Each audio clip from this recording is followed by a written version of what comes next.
2. Halo halo halo, Halo, selamat malam. selamat malam Selamat malam teman-teman. semua. Ketemu lagi kita bersama trio ngobrolin web malam hari ini. Seperti biasa di hari Selasa malam. Waktunya apa teman-teman? Waktunya Waktunya Ngobrolin ngobrolin web. web. Tumben Iya. banget.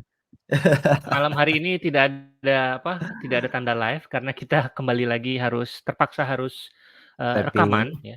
Iya, tapping. Kita rekamannya ini di Minggu malam, jadi nggak terlalu jauh ya bedanya ya. Kita rekaman karena ada Saya kesibukan tidak lah bisa ya, ada hadir. kesibukan. Jadi nggak bisa hari Iya. Selasa ya. Mudah-mudahan tidak mengurangi keseruan kita malam hari ini yang membahas topik autentikasi. Ya. Apa itu Ya, autentikasi, kenapa butuh, dan beberapa hal yang berhubungan dengan autentikasi. ya. Masih Namun, bersama kita bertiga, namun, masih ada Ivan, masih ada Eka, masih ada saya Riza. Dan buat pengingat aja, acara ini ya ngobrolan kita bertiga sebenarnya, dan harapannya sih ngobrolan diskusinya juga bisa mengalir ke teman-teman. Jadi kalau Bermanfaat buat misalkan teman-teman yang bekerja dengan web. iya, kalau misalkan teman-teman ada topik atau ada topik diskusi yang menarik gitu ya, bisa kita diskusikan juga, gitu. atau jika teman ingin bisa bergabung, juga bisa sampaikan ke Oh kita. iya, Kita ajak boleh kita banget ngobrol-ngobrol boleh juga. banget. Iya. Nah, kalau tidak dalam, di luar, live video gitu ya, teman-teman punya pertanyaan atau topik diskusi bisa langsung aja ditulis di bit.ly/ngobrolinweb. Kita pasti baca dan kita sangat mengapresiasi, saran dari teman-teman yang bagus-bagus ya. Kita juga banyak ngambil ide-ide dari, topik-topik yang disarankan oleh teman-teman semua. Ini juga kelihatannya topik malam ini salah satu yang udah Betul. lama diusulin di Slido itu. Jadi kita ngumpulin terus kita keluarkan di saat yang pas lah ya, yang Kalau wah lagi ini kayaknya pengen, momennya cocok nih, kalau lagi kita penasaran. keluarkan. Yes. Oke, jadi malam hari ini seperti yang udah saya sebutkan tadi, kita akan membahas tentang berbagai cara untuk autentikasi di web ya, atau di platform atau di protokol HTTP lah gitu secara umum ya. Jadi bukan hanya klien dan servernya udah pasti web. Kliennya udah belum tentu juga browser ya, bisa aja mobile, bisa mungkin embedded device, bisa macam-macam, tapi dia berjalan di protokol HTTP atau Protokol HTTP. ya, atau yang biasa kita gunakan untuk ini ya, menampilkan halaman web gitu. Protokol standarnya web lah gitu ya. Oke. Mungkin kita bisa mulai dari apa itu autentikasi? Ada yang bisa menjelaskan secara singkat gitu? Autentikasi itu proses memastikan bahwa seorang user atau suatu akun itu memang betul dia. Dia ada, misalnya ada user datang mengaku saya adalah A. Nah, autentikasi itu proses memastikan bahwa itu memang A. Jadi, Kalau pendeknya gitu kali ya. Coba ya, panjangnya. seperti yang kita pernah pelajari sebelumnya tentang cookies atau yang sebelum-sebelumnya storage ya. Server itu sebenarnya tidak tahu atau istilahnya stateless, tidak tahu siapa yang datang kalau nggak dikasih tahu, kalau dia nggak memberitahukan, saya itu Ivan loh gitu. Kalau misalnya kita kunjungi sebuah situs apapun lah ya, situs dan si server tuh nggak tahu siapa kita kalau kita nggak kasih tahu, ya. Oh, nah setelah kita memberitahu server, hey ternyata saya itu Ivan, server itu harus bisa melakukan proses verifikasi. Nah itulah proses verifikasi itulah bagaimana si server bisa mengautentikasi saya itu adalah Ivan dan saya boleh diberi masuk dan saya bisa diberikan datanya si Ivan gitu. Kalau enggak ya nggak bisa gitu. Itulah umumnya. Kira-kira gambarannya ya. Ya. Nah, terus ini kalau bahas kan tadi request adalah stateless. Nah, berarti kan implikasinya ini kenapa sampai ada keperluan buat autentikasi? Nah, karena ada resource yang boleh diakses semua orang dan ada resource yang belum tentu boleh diakses atau dilakukan semua orang, ya kan? Jadi untuk public resource itu kan kalau public resource semua boleh baca, misalnya gampangnya kalau situs berita semua orang kan boleh nge-request blog post atau artikel terakhir. Ya nggak ada keperluan, nggak perlu mastiin apakah kamu Ivan, apakah kamu Eka, kan nggak perlu. Ibaratnya kalau analogi tempat, kita di tempat umum nih, kita ke taman atau kita ke jalanan, ya kan nggak ada yang menghentikan Larang kita, gitu ya. nggak ada yang nyegat kita, ya udah kita mau lewat suatu Masuk jalan, aja ya gitu jalan ya. aja. Tapi kalau kita mau masuk misalnya stasiun kereta api atau bandara, masuk ke gedungnya, itu lain kasus kan, kita harus buktikan Harus punya tiket membuktikan gitu ya. identitas kita, kan. Nah, tiket itu kan ada tiket, ada KTP. Nah, ini bakal nyambung ke item selanjutnya. Yang jelas kita nggak boleh seenaknya masuk karena itu hal yang resource yang tidak boleh diakses semua orang. Ya, Begitu. jadi kalau misalkan ada misalkan tadi situs berita atau blog lah. Blog mungkin mungkin blog saya, Ivan dan Eka bisa baca gitu ya. Tapi yang bisa entry artikelnya, yang bisa memasukkan artikelnya ya cuman bisa saya gitu. Gimana caranya ya mungkin nanti ada rizafahmi.com/admin gitu kan. Terus ada masukkan username, masukkan password. Nah, itu adalah cara mengetahui apakah saya punya bisa masuk atau enggak gitu. Nah, jadi Seperti kalau itu ya emang kira-kira. resource-nya publik semua, ya udah nggak perlu sama sekali autentikasi itu, emang nggak perlu.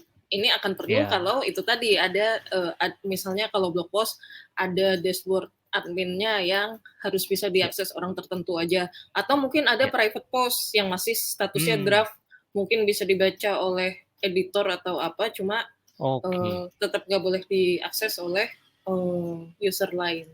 Nah, itu skopnya autentikasi. Ya, ada juga kalau misalkan tadi blognya kan blog pribadi. Kalau misalkan blognya yang umum, misalkan kayak Medium gitu kan. Medium itu bisa memastikan bahwa artikel yang kita tulis atas nama kita, ya misalkan atas nama Riza ya hanya saya gitu. Begitu Ivan login dengan akunnya, maka di halaman dashboard-nya atau di halaman halaman adminnya itu ya artikelnya artikel Ivan, Hanya bukan artikel data saya saya gitu. aja. Iya, jadi ada kalau yang multi user ya berarti dia memastikan bahwa data-data yang diakses itu hanya data milik kita yang login gitu ya. Berarti kita bisa pisahkan antara autentikasi dan otorisasi. Nah, ini poin kalau otorisasi selanjutnya. gimana tuh? Ya itu tadi seperti yang Mas Riza, kalau misalnya di sebuah ruangan VIP, ya hanya Kan boleh semua orang orang yang bisa masuk VIP ya. yang punya kartu yang VIP-nya yang boleh masuk, itu namanya otorisasi ya. Kalau tadi yang kalau saya login ke Medium, hanya saya bisa melihat artikel yang saya tulis. Saya tidak bisa lihat artikel yang Mas Riza tulis. Itu kan Oh, itu otorisasi. masuknya otorisasi ya? Iya. Nah, analogi lagi nih, kalau tempat tadi kan kalau yang publik tuh jalanan atau taman atau ruang publik lainnya, kita jalan mah lewat aja, nggak bakal di stop kan. Kalau kita masuk bandara, kan kita ada dua hal. Hal pertama, yang mesti kita punya, misalnya sebagai penumpang, kita punya tiket flight tertentu, kita berada di gate yang benar, misalnya kalau tiket, kalau penerbangan kita domestik gitu, ya kita nggak bakal boleh masuk ke gate-nya internasional kan, karena itu hal yang kita lakukan adalah mau masuk gate untuk terbang sebagai penumpang. Itu otorisasi hal apa yang bisa kita lakukan, sedangkan autentikasinya adalah ngecek nyamain nama di paspor atau KTP dengan nama di tiket, sama biasanya kalau di gate kan kita suruh buka masker nunjukin muka tuh. Kan si orangnya, si petugas bandara ngecek apakah identitas, tiket dan orangnya itu sama. Nah, itu autentikasi. Sedangkan otorisasi itu kita boleh masuk gate mana dan boleh ngapain. Nah, kalau misalnya pilot nih bukan penumpang, kan pasti otorisasi hal yang boleh dilakukan si pilot atau pramugari itu kan beda kan, dia boleh masuk mungkin pintu-pintu lain yang kita sebagai penumpang nggak bisa, walaupun kita sebagai penumpang punya tiket, punya KTP, udah nunjukin, ya tetap aja kita nggak boleh masuk, kan kita nggak boleh mengakses tempat tertentu atau melakukan hal tertentu yang boleh dilakukan oleh pilot atau staf atau petugas. Iya. Oke, jadi malam ini otorisasi kita itu siapa kita, sama autentikasi siapa kita, otorisasi itu hal apa Kayak saja apa yang yang boleh kita dilakukan. apa yang boleh kita lakukan. Ya, dan malam ini kita akan membahas tentang autentikasi dan mudah-mudahan di episode-episode mendatang kita akan bahas tentang otorisasi juga ya. Oke, nah berkaitan dengan autentikasi, salah satu, referensi yang menarik nih ada dari MDN nih tentang, autentikasi melalui protokol HTTP. Ini ternyata si HTTP sudah memberikan istilahnya framework ya untuk, Semacam kita melakukan spesifikasi ya? melakukan autentikasi melalui HTTP yang disebut sebagai basic schema. Di sini ada, spesifikasinya lah ya, tata caranya, prosedurnya, gimana caranya flow dari, orang yang meminta identitas, meminta, validasi identitas atau autentikasi, kemudian akan dijawab oleh si server ya. Kira-kira gambarannya seperti ini ya, ilustrasinya. Jadi klien ini, bukan, hanya web browser, Biasanya kita nyebut dan klien browser ya, tapi di sini iya, bukan, bukan siapapun hanya interface yang ingin mengakses, betul, yang ingin melakukan autentikasi. Jadi itu bisa berupa suatu aplikasi web, ya aplikasi ya, web kan bisa terdiri dari client side, server side, iya, itu satu atau aplikasi mobile atau aplikasi iya apapun semuanya, yang penting itu yang semua. penting protokolnya HTTP. iya, Jadi request-nya mau terjadi dari browser atau mau terjadi dari command line atau mau iya, terjadi dari apa tuh, HTTP client seperti Postman atau apalagi? Insomnia, Postman. ataupun Ya, iya, ataupun library-library yang digunakan di mobile juga bisa ya. Semuanya pokoknya selama HTTP client dalam tanda kutip HTTP client gitu ya. Kita menggunakan ya. HTTP client itu, bisa dianggap sebagai kliennya dari, server. Server di sini adalah tempat di mana data user dan, berbagai proses validasinya terjadi di server ya.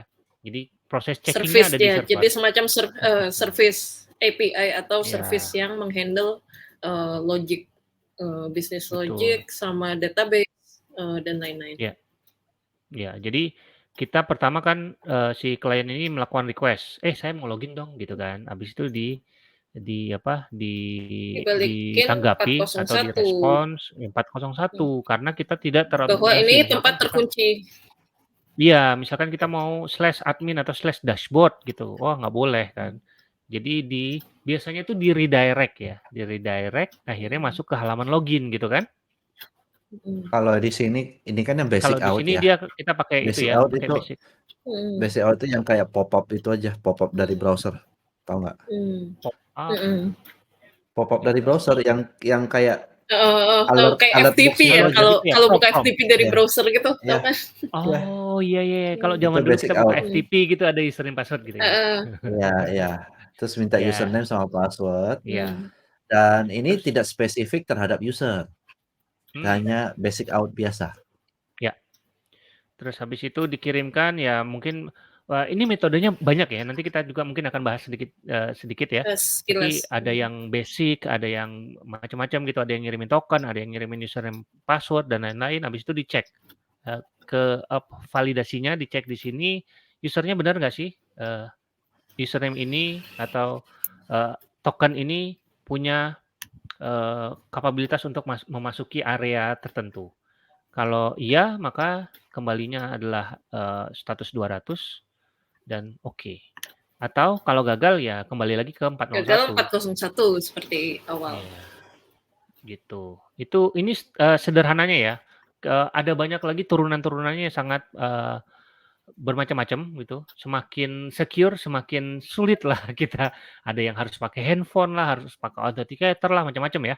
Nanti kita juga akan bahas sedikit, tapi yang mau kita bahas selanjutnya adalah tentang Ini skema. Skema ini skemanya. beberapa cara ya. Iya. Skema yang Jadi paling umum ada sebenarnya basic sama bearer. Dan bearer, itu yang lain juga masing-masing. kita nggak tahu ya. Ini apa Nah, ini? yang lain itu nggak tahu. Mungkin teman-teman ada yang pernah punya pengalaman pakai yang lain-lain itu bisa di post di komen karena Betul, bisa. kita belum pernah. Iya, yang paling sering kita gunakan adalah yang basic sama bearer. Yang Bearer basic sih seperti tadi kelihatannya nih. paling sering ya. Iya, yang basic ini seperti ini. Jadi kita kirimin token yang kita dapatkan gitu ya. Mungkin dari login juga atau dari mana gitu ya. Dan satu lagi adalah bearer. Bearer token juga hampir sama ya modelnya ya. Kalau Ya. teman-teman Kita familiar kirim dengan di OAuth, header nah modelnya kayak gini. header Ya, kita kirimnya selalu kita kirimkan Beda. authorization _2 bearer spasi token. Kalau bearer spasi. yang basic itu simple yang paling simple itu cuma base 64 dari username _2 password. Oke. Jadi sebuah string di base 64 jadi. Nah itu jadi itu isinya. Kalau bearer itu Token dia yang di dia encode ada tokennya ya. yes, jadi tokennya ada Akses token. API key ya kan, ada API key untuk nge-generate token. Jadi ada hash Oh key-nya lah, hash iya, key-nya iya, itu iya. pakai hash key jadilah tokennya. Nah, tokennya itu nanti kalau tadi kan tulisannya authenticate _2 basic spasi Basic base 64. spasi Kalau ya bearer base 64. authenticate bearer langsung hasil Spasi hash-nya tadi hashnya. tokennya itu. Token. Ya. Jadi kalau bearer itu kelebihannya lebih secure mungkin ya, karena yang dikirim jadi setiap request atau apapun yang dikirim adalah tokennya bukan username sama password langsung kan. Jadi kalau ada apa-apa bisa di-invalidate tokennya atau ya bisa biasanya kan akses token tuh ada masa hidupnya berapa, dia bakal Jadi valid berapa lama, bisa biasanya di-refresh. ya, biasanya begini. Kalau sebuah aplikasi, bayangkan sebuah aplikasi, anggapnya aja WordPress ya, simple. Ada username login, ya kan. Kalau basic authentication itu kan, kalau nggak mungkin kalau kita ada klien API, contohnya client side JavaScript. Kalau yang kita kirimkan itu adalah username password kita, itu kan bahaya ya, orang bisa akses langsung. Sedangkan kita bisa set dari aplikasi, kita bikin namanya application password. Jadi hanya password aja yang mengidentifikasi kalau itu punya saya, dan kalau misalnya itu pun bocor, itu nggak akan bisa dipakai untuk mengakses account secara admin dashboard, karena hanya bisa akses mungkin API tertentu aja ya kan. Nah, jadi dengan bearer token itu lebih aman daripada yang basic auth. Oke. Menarik. Nah, ada apa lagi sih tipe-tipe selanjutnya? Mungkin kita bisa lihat di artikel yang kedua ini ya. Walaupun judulnya tentang REST API, tapi ini juga bisa berlaku untuk non REST API gitu. Maksudnya yang aplikasi web GraphQL, yang menggunakan user. RPC. Bisa, gRPC, macam-macam ya. Jadi ya mungkin ada beberapa implementation cara. detailnya bakal sedikit berbeda, tapi kita di sini lebih lihat ke pola-polanya ya, workflow-nya secara umum. Nah ini yang barusan dibahas Evan, yang baru banget nih. Iya. Kan Di sini gimana caranya kita melakukan mengamankan API kita yang mungkin tidak boleh diakses oleh publik gitu ya. Bisa menggunakan yang pertama tadi API key yang barusan dibahas Ivan ya. API key.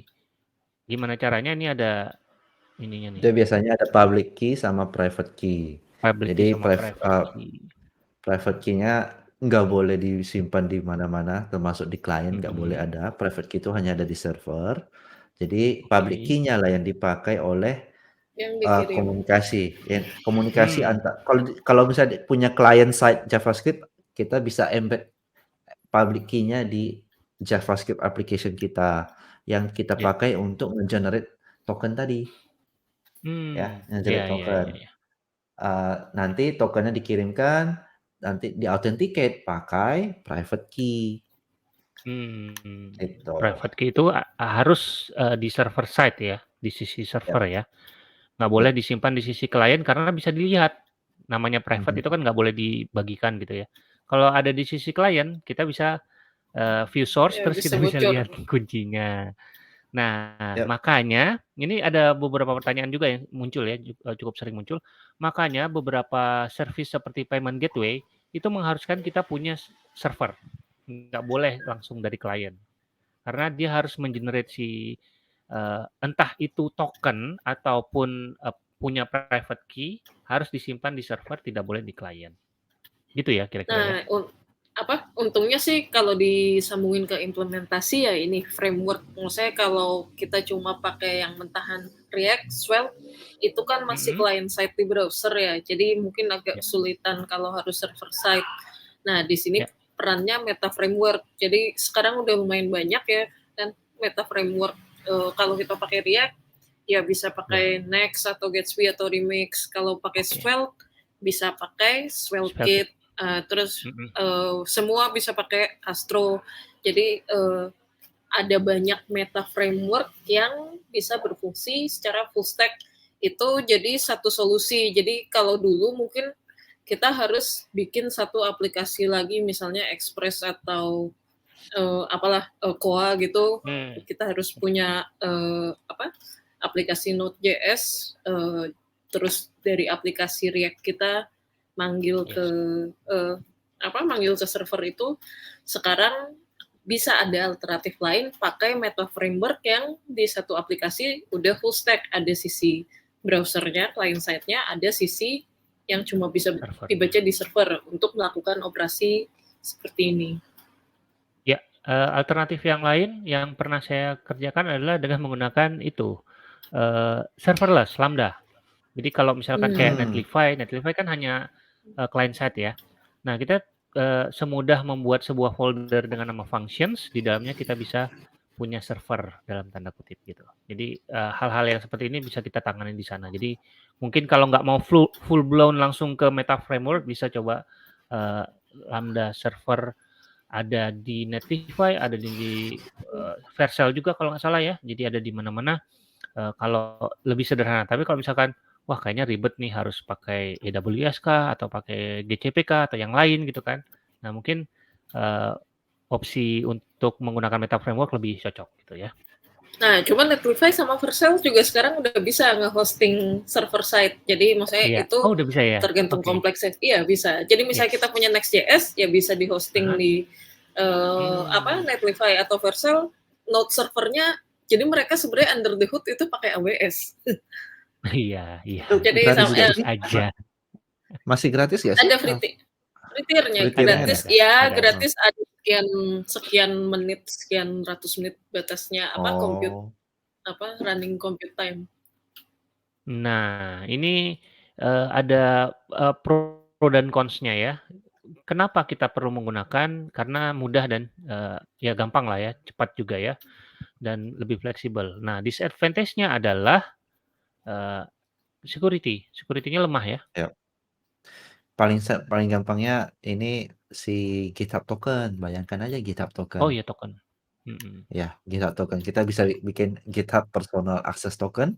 Nah, itu kan seperti API key. Jadi kita bisa akses GitHub API dengan menggunakan token personal access token untuk mengakses data-data yang kita punya di GitHub. Iya. Bisa bikin repo, bisa search repo, bisa macam-macam, lihat PR gitu ya, pull request gitu. Bisa destroy repo juga kalau memang dikasih aksesnya. Berbahaya ya. Kalau sempat bocor ya. Oke, kita lanjut ke yang kedua ya. Ini opsi kedua adalah yang juga yang sekarang ini lagi hype ya, OAuth ya. Yang versi 2 itu sekarang lumayan banyak yang menggunakan ya. Jadi kalau teman-teman menggunakan service tuh misalkan kayak Twitter login atau apalagi GitHub login juga termasuk. Pokoknya ada Facebook login, ada macam-macam service yang menyediakan service untuk login sehingga user tidak perlu register. Memudahkan ya, terutama kalau yang teman-teman yang bikin produk baru, akun user, akun yang sudah ada, ya akun sosial media biasanya ya. Jadi daripada kita harus suruh user register, masukin username, masukin email, nama, password, email, apa segala macam gitu, hobi gitu ya dicatat misalkan gitu kan. Lebih baik kan kita misalkan menggunakan Google atau Facebook atau Twitter, kita bisa ambil data public ya, data public atau data private di sana, kemudian kita login dengan menggunakan salah satu akun sosial media kita. Gitu. Nah, keunggulannya OAuth, bukan keunggulan sih, cuma OAuth 2.0 ini adalah standar. Jadi sebenarnya bukan library, OAuth-nya sendiri bukan library, cuma ada beberapa library yang mengimplementasi ini. Nah, ini adalah kayak semacam standar spesifikasi. Jadi kan Facebook, Google itu kan perusahaan yang beda-beda, code base-nya beda-beda. Jadi ini OAuth ini men-streamline bentuk workflow-nya. Jadi minta token dibalikinnya seperti apa, terus item-itemnya, field-nya apa aja, itu kurang lebih di streamline biar mudah. Misalnya nanti ada sosmed baru atau layanan baru yang mau menyediakan login juga, OAuth juga, bisa dengan lebih mudah. Oke, cara kerjanya gimana sih kalau OAuth ini?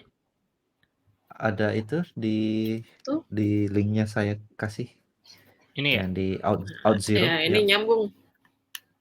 Nah, Auth0 itu salah satu library yang paling major yang mengimplementasi OAuth. Auth0 itu bukan library, dia service. Oh, bukan. Service, layanan. Service, ya layanan. Tapi dia punya SDK kan? Iya. Ada. Turun dikit. Turun yang ada bagannya. Ini yang non single sign on, ini non single sign on. Oke. Kalau login biasa kan kita login, set cookies. Kita kembali sedikit deh biar kita bisa lihat perbedaannya. Jadi kalau non SSO, kalau kita login ke domain 1 ya kan. Kita browse ke domain 1, kita login, kita dapat kita di set cookie-nya, selanjutnya kita sudah terautentikasi.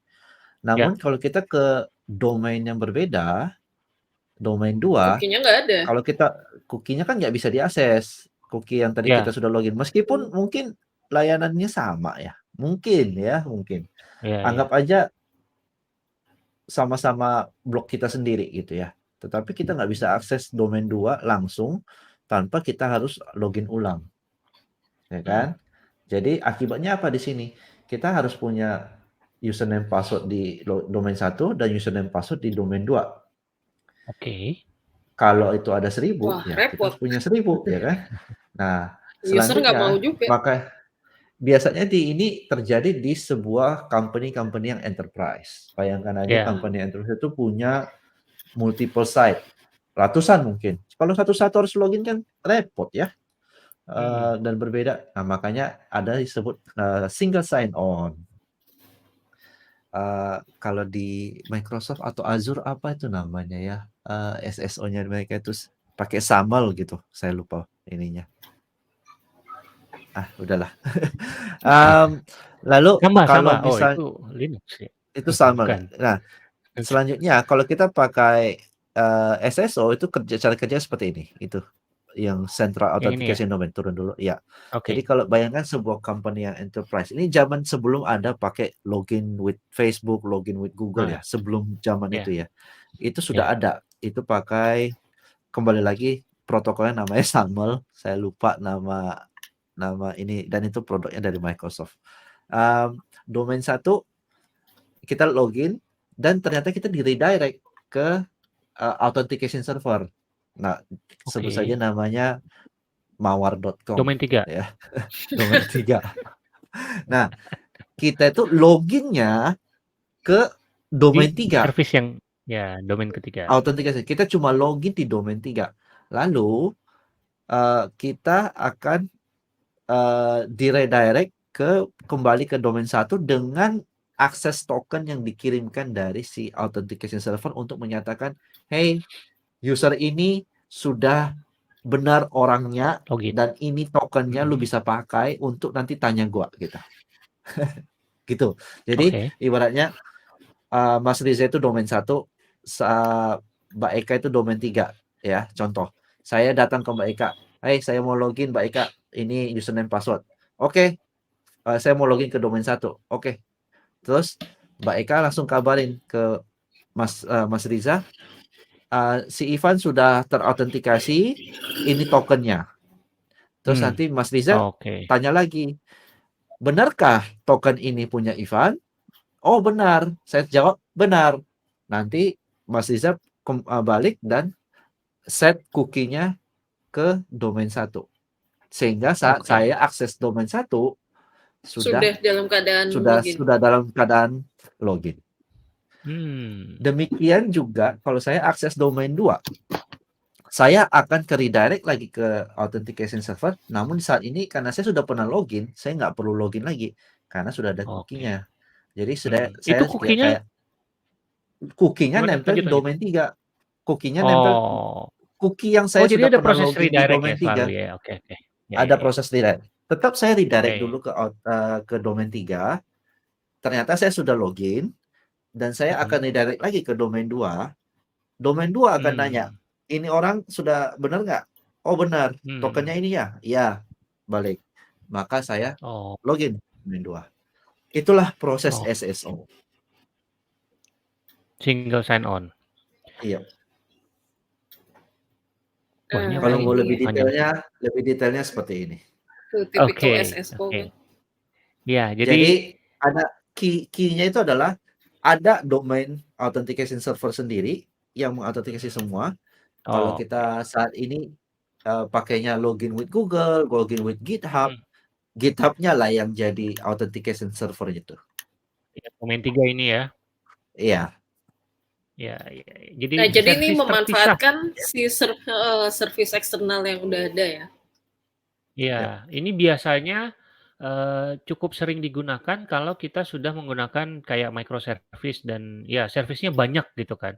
Salah satu service yang berdiri sendiri adalah ya ini authentication server atau authentication service. Dan setiap kali kita mau login ke service A, service B, service C, ya kita harus consult dulu dengan si authentication service ini. Gitu ya? Yap. Jadi lewat ada komunikasi dari back end, server to server. Server to server, ya. Untuk nanya, "Ini orang benar nggak?" Tapi kalau misalnya lebih enterprise lagi, nanti ada lagi key-nya. Key-nya yang di server 1, key-nya di server 2, hanya bisa pakai key itu baru bisa ngomong. Karena kalau ada man in the middle yang intercept, nggak kebaca tuh data. Iya. Itu beda lagi itu ceritanya. Tapi tetap sama, prosesnya sama. Oke. Kita lanjut ke pembahasan tentang 4 cara melakukan pengamanan API termasuk juga autentikasi. Tadi kita udah bahas tentang OAuth. OAuth ini cara kerjanya tadi udah kita bahas. Dan kenapa menggunakan OAuth? Karena industri standar ya, salah satunya ya. Keunggulannya di sini disebutkan untuk improve security, user experience, dan scalability. Yang seperti yang kita sebutkan tadi, dia udah service terpisah. Kalau teman-teman punya banyak service, nggak perlu bikin login satu persatu di setiap service gitu kan. Itu juga membuat user jadi malas kan. Tiap mengakses domain 1, login. Mau coba domain 2, login juga. Padahal kita udah login sebelumnya gitu kan. Jadi itu juga membuat user experience jadi lebih bagus gitu. Terus tentu ada kekurangan. Nah, di sini kekurangannya adalah complexity. Karena tadi semakin secure, ya semakin secure, semakin kompleks lah sistem kita kan. Jadi ini seperti yang tadi dijelaskan, setiap kali kita mau login, sebenarnya kita redirect ke service authentication. Nggak bisa kita langsung redirect, domain 1, kita domain bawa 3, domain 2. Kita bawa kode apa sih itu namanya yang di awal, bukan access token tapi kode yang pertama kita bawa. Terus habis itu di redirect, habis itu setelah login berhasil di approve sama si domain 3 Jadi, itu baru yang pertama kali itu akan dibawa. Yang dibawa itu pertama request token dan redirect URI. Ada request dan redirect URI. Oleh domain 3 diproses suruh login. Di domain 3 kita pakai request token itu, terus kita login plus name dan passwordnya kita. Lalu waktu kembali itu adalah access token dan refresh token. Jadi access tokennya itu ada time to live-nya. biasanya 30 hari, biasanya. Oke. Jadi refresh token itu 6 bulan, ya, 6 bulan. Jadi selama selama, kalau misalnya akses tokennya expired, hanya bisa di-refresh pakai refresh token untuk meminta kembali akses token supaya kita bisa pakai. Ya, Selanjutnya, kalau misalnya refresh tokennya habis, maka si user harus login ulang. login ulang. Oke. Ya. Nah, bahas si token-token ini jadi inget nih salah satu ini contoh implementasi sih dari layanan yang menyediakan single sign on kayak gini. Itu Spotify dan dokumentasinya bagus deh. Coba buka. Oh ya. Share. Oke. Coba Ada di dicek. private chat ya. Oke, sebentar. Itu contoh untuk layanan mereka, tapi sebetulnya ya kita pakai website lain juga kurang lebih alurnya sama ya. mirip seperti ini. Oke. Ini ada beberapa opsi. Ini application, ada sih. account service dan ada user ya. Oh iya. Modelnya mirip juga kayak tadi ya. Ya itu kayak yang tadi dibahas sama Ivan sih sebetulnya. Cuma jadi inget aja sih ini jadi dulu tuh sempat lama kayak gue nggak paham-paham, sulit ngerti OAuth itu kayak gimana. Akhirnya baru klik oh gitu. Itu pas lihat ini soalnya bagannya bagus. Bagannya gampang dipahamin. Ya. Memang OAuth ini paling kok ya implementasinya yang sulit. Bagi kita, bagi developer sulit, tapi bagi user mudah sebenarnya. Karena tinggal klik, login, balik. Apalagi kalau dia login dengan account yang sudah sering dia pakai, misalnya dalam hal ini Google atau Microsoft account, Microsoft 360 ya misalnya ya. Tinggal login tuh balik lagi, udah selesai. Nggak Sebenarnya berasa dia ya? nggak terjadi apa-apa, tapi kita yang implementasi itu harus baca betul ini semua. Kita yang pakai aja kadang-kadang ya pakai dalam artian ini ya, kita menggunakan library yang untuk misalkan koneksi antara website kita dengan Spotify misalkan atau dengan GitHub atau dengan apa, itu lumayan tricky juga kalau kita nggak tahu cara kerjanya kan. Dan yang apalagi jadi kita ngirim apa, kita expect dikasih dibalikin apa. Itu tuh kayak harus paham dulu. Kita pas belum tahu apa itu kayak mental modelnya. Eka putus-putus ya? Eka iya, putus-putus mungkin ya? boleh diulang, boleh diulang beberapa kalimat terakhir. Tadi jadi lupa. Pokoknya mental modelnya adalah kita harus tahu apa aja yang harus kita kirim di masing-masing langkah. Habis itu apa yang akan kita terima. Habis itu langkah selanjutnya apa. Jadi yang penting menguasai itu. Iya. Terutama kalau misalkan teman-teman mau pakai service atau mau menggunakan API yang sifatnya private, misalkan kayak Twitter gitu ya. Kita mau ngambil data Twitter, bisa, tapi kita harus menggunakan OAuth dulu. Jadi kita lakukan autentikasi dulu, autentikasinya sudah berhasil, baru kita bisa request data. Dan request datanya pun itu biasanya ada di parameter Betul. Kan ada parameter scope tuh di Spotify juga ada tuh di langkah pertama scope. Jadi ada hal-hal yang publik kayak misalnya biasanya display name atau apa ya, entah itu Spotify atau Twitter. Tapi kan ada hal-hal yang perlu harus di grant tersendiri, misalnya bikin tweet atau kalau di Spotify misalnya membuat playlist atau menghapus playlist itu harus ada scope grant tersendiri. Oke, mantap. Kita lanjut ke ketiga, ini ke bagian ketiga. Ini yang udah kita bahas tadi ya, basic dan mirror ya. Mungkin kita lewatin aja ya.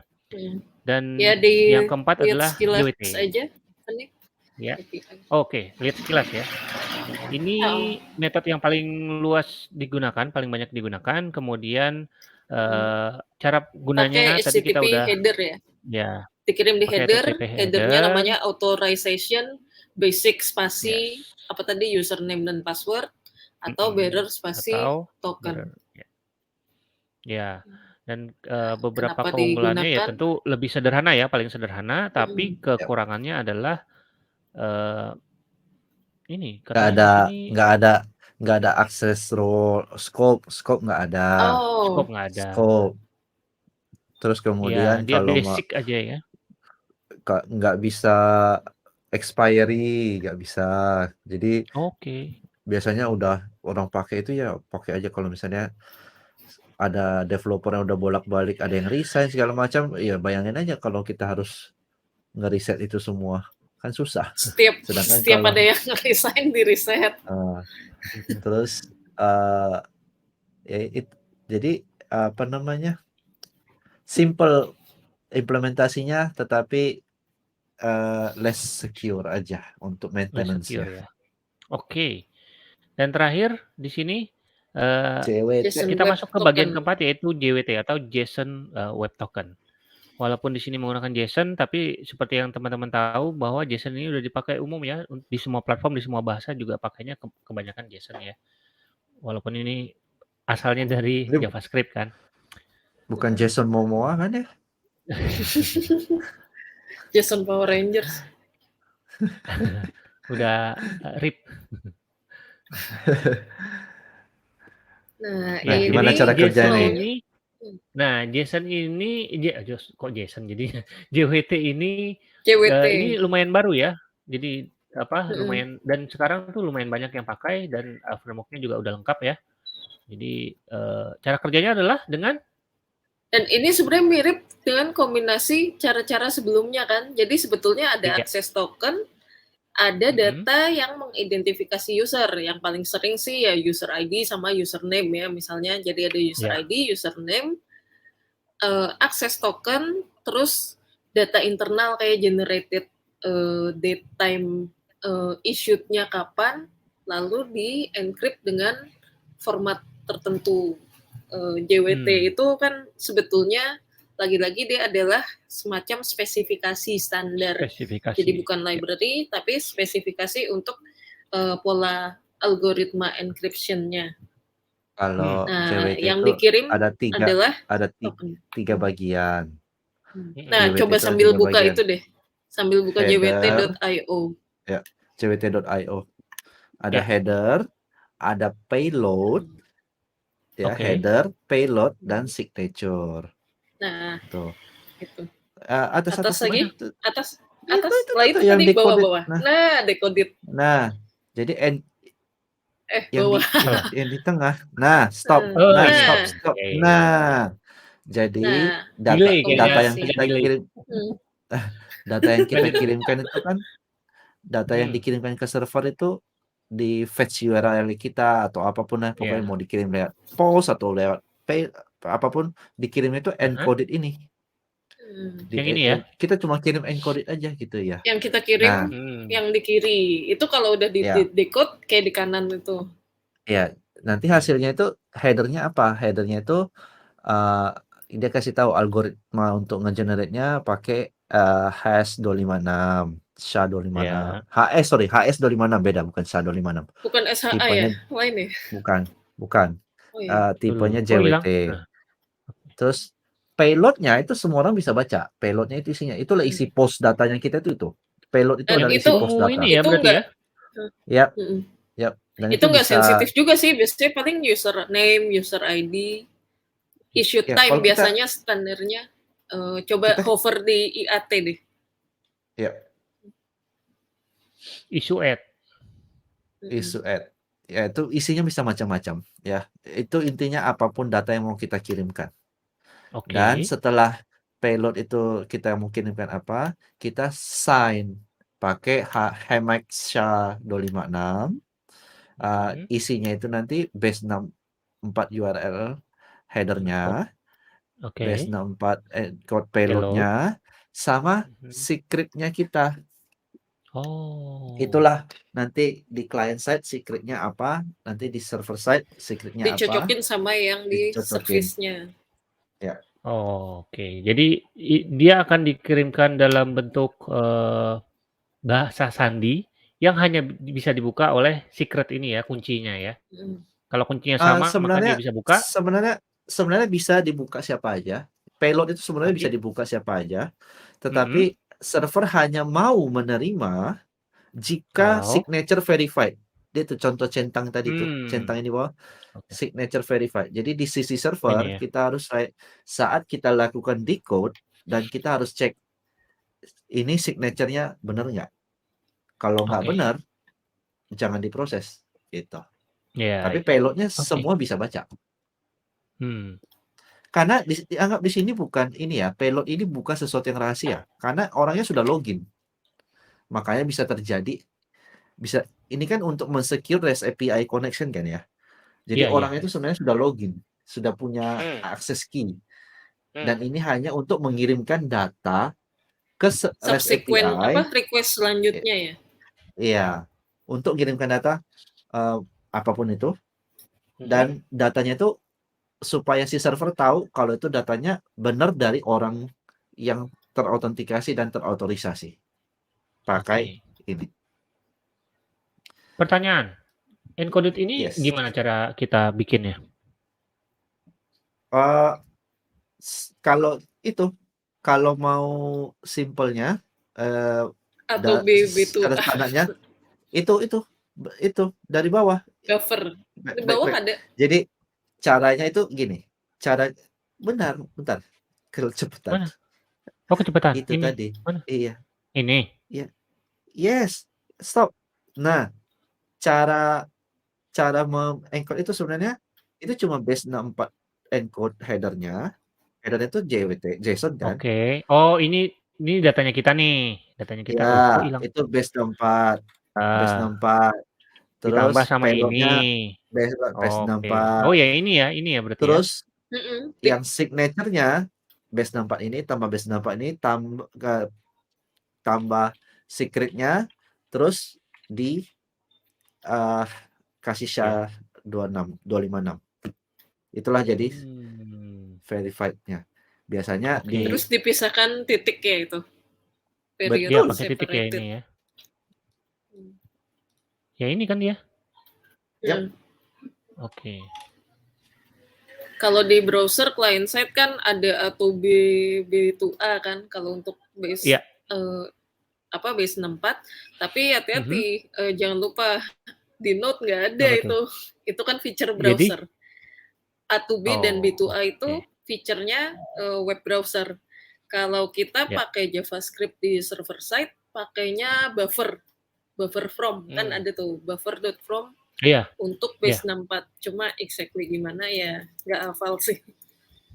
Oke. Pokoknya pakainya API buffer. Ya. Nah, next-nya kita bahas apa nih? Yang sisa apa ya? Oh, ini apa? Web Authent. Nah, ini Web Authent ini apa nih? Barang baru kayaknya ya. Nah dia, ini ya. Identity bukan? Webauthent.io deh. Bukan web.dev/identity. Bukan. Nah, itu dia. Apa ini Web itu Authent? spesifikasi. Jadi spesifikasi untuk men-streamline atau menstandarisasi proses autentikasi di web. Yang sebelumnya kan standarisasi ya misalnya tadi tuh authorization scheme yang basic, bearer. Tapi sekarang kan makin lama autentikasi makin canggih. Terus belum teknologi masing-masing device misalnya kan udah ada yang semacam fingerprint atau biometric fingerprint. Terus ada juga misalnya perantara iris ya. Terus ada retina. Mungkin ada perantara atau aplikasi untuk two-factor authentication juga. Jadi kan intinya makin sekarang autentikasi makin rumit dan makin bermacam-macam. Bervariasi ya. Nah, ini adalah spesifikasi yang berusaha men-streamline workflow autentikasi itu. Karena bagusnya simpelnya begini. Ada yang pernah punya account BCA nggak? Ya, punya. Teman-teman. Pernah nggak dulu dikasih token? Ya. Yang biru itu. Masih sampai sekarang. Iya, yang biru. Masih pakai BCA. Iya. Zaman dulu sebelum ada standarisasi authentication ini, kan masing-masing aplikasi punya caranya sendiri untuk untuk nge-generate belum ada authent. Itu standar sama ya? aja. Sebenarnya yang Key BCA atau Key Mandiri itu kan sebenarnya Heeh. two factor authentication.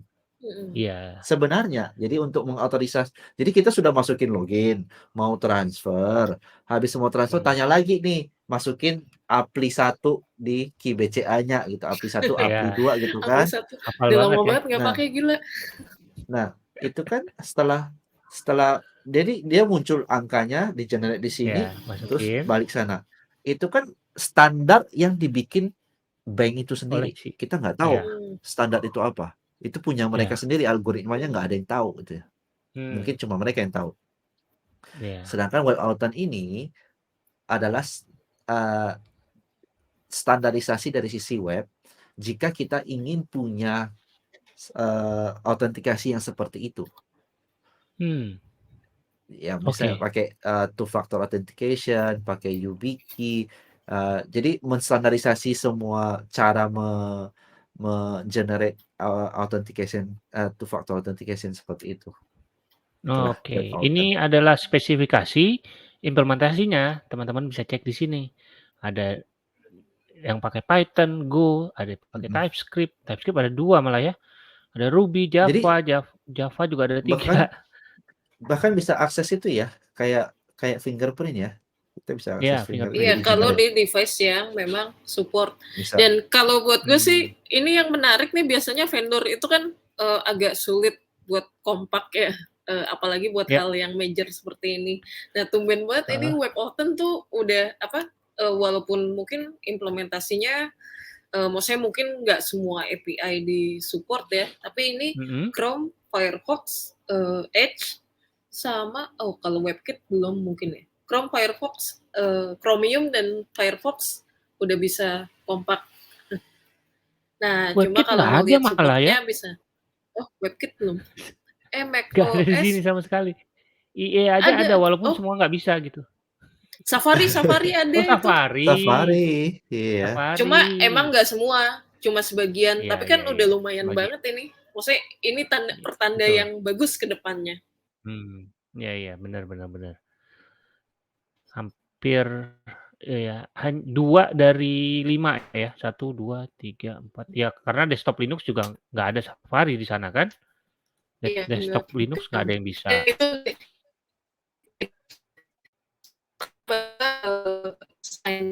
Wah, suara robot lagi nih. Halo. Sorry. Tes. Ya, boleh diulang lagi? Ya, masing-masing vendor udah mulai mengadopsi ini. Oke. Ini roaming authentication. Apa ini roaming authentication? Spread hardware authenticator. Oh, ini ya, YubiKey gitu-gitu ya? Itu tadi key. Ya, oke. Ini juga udah hampir semua support ya? Ada yang punya YubiKey nggak? Dulu sempat dapat dari Chrome Dev Summit tapi hilang. Iya. Sayang Waduh. sekali. Hilang. Masih ada. Yang biru itu kan? Iya. Biru itu kan? Yang Enak kita cuma banget kayak memang. ditaruh di atas meja, ambil aja gitu. Ternyata mahal, Bo. Iya. Mahal ya, ini.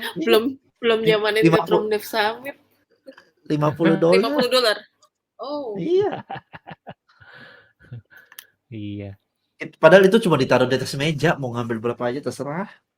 Iya, kita anak baik jadi kalau ngambilnya mental 1. maling ambil dijual lagi. Nah, ini kan cuma kalau si web authent ini lumayan rumit dan lumayan banyak skopnya, tapi yang direkomendasikan sih kalau cuma pengen tahu. Ini kan belum kebayang kan pasti kalau yang belum pernah pakai baca ini nggak kebayang, abstrak. Solusinya itu tuh ada Kotlab-nya. Ada Kotlab yang cukup bagus. Ya, kalau mau coba ya. Jadi yang kalau mau coba ya.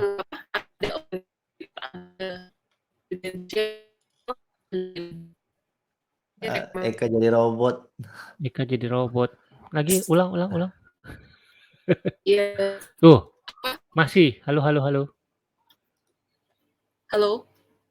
Ya, udah. Halo. Ini direkomendasikan untuk tahu untuk belajar langkah-langkahnya sama bagian-bagiannya. Siap siap. Kita sendiri belum coba, jadi kalau mungkin Coba, nanti bisa coba. kita ada kesempatan untuk implementasi, ya kita bisa bahas di episode yang terpisah kali ya, lebih detail ya. Karena ini lagi hot-hotnya nih, lagi banyak dibahas juga ya, lagi menarik nih. Ya, Web Autumn. Mudah-mudahan nanti dibahas lagi di I/O, ada Iya, kelanjutannya. mudah-mudahan. Nah, kalau ada pembahasan di I/O atau di di conference nanti mungkin kita bisa bahas reviewnya Kita bahas gimana lebih dan mungkin detail kali ya. lebih detail lagi ya. Jadi mungkin ini agak di luar scope dari topik kita malam hari ini karena ya kita juga belum ada yang kesempatan buat nyoba ya buat implementasi ini karena juga cukup baru. Walaupun secara support kayaknya udah lumayan itu ya, lumayan optimis ya bakal disupport penuh karena ya sekarang aja baru muncul udah disupport banyak browser ya. Ya. Oke. Ada lagi? Ada lagi? Udah. Sepertinya habis. Oke, kalau gitu Ya. berhubung materi kita Saya sudah mau habis. Kenapa? umumkan, siapa Apa tuh? tahu nanti hari Selasa ada yang nonton dan mereka Aha. mengikuti WordCamp Asia di Bangkok. Oke. Ya Oh nanti iya, boleh say boleh. hi. Ya say hi aja ke saya. Kenapa saya nggak bisa ikut live? Karena saya lagi ada di Bangkok, lagi organize WordCamp Asia 2023. Wah, Jadi Mantap. kalau ada seru tuh pasti. teman-teman ada yang ke Bangkok ikut acara, nanti say hi. Ya. Atau ada Di online-nya live juga stream ya, nggak? online event-nya ya? Live stream. Live stream, ada Oh, dong. Yep. tapi say Di hi online bisa juga. asia.wordcamp.org 2023. Oke. Bagi teman-teman yang belum ini gue kasih. Bagi teman-teman yang nggak bisa datang, ada live stream-nya, silakan Live stream-nya. kunjungi. Banyak topik-topik yang menarik tentang WordPress. Ya. 17 sampai Wah, 19. Seru sekali. Mana nih? Agendanya mana agenda? Schedule, conference day. Itu 17 itu contributor day, 18 itu acara 18 utamanya. itu acara utamanya. Jadi evolution segala macam. REST API, development, ada security, ada design, ada NFT, ada full site editing juga tuh, full site editing. Menarik ya. Ya. Seru. Ini hari ketiganya tanggal 19 masih conference juga ya berarti ya? Conference juga, ada multilingual, ada automatic QA, visual integration testing, progressive web app, and so on. Ya, mungkin nanti kita bisa bahas reviewnya juga, pengalamannya di sana buat minggu depan ya. Gimana pengalamannya buat minggu depan mungkin. Saya organizer, jadi kalau pengalaman ikut session mungkin nggak banyak karena bakal sibuk. Pengalaman Tapi bisa menjalankan sebagai organizer. Menjalankan organizer, yes, pasti. Iya, karena kan kita juga pengen nih ada conference di Indonesia kan, mulai bisa dijalankan lagi kan, conference development. Ayo, ngobrolin web conference. Isinya ngobrol-ngobrol. Jangan terlalu muluk-muluk lah. Kalau bisa kita live dulu di satu conference, kita numpang. Iya, bisa. Jangan satu conference dulu. Kapan ya? Yang nonton juga nggak sampai 100 mau bikin conference. Ya.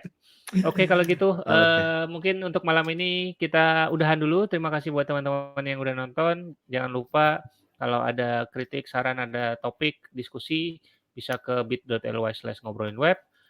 Malam ini kita pamit. Saya Riza, bisa bisa kalau ada yang mau say hi bisa di Twitter Riza Fahmi 22. Ada Eka juga di Eka FYI dan ada Ivan di ivankris.com.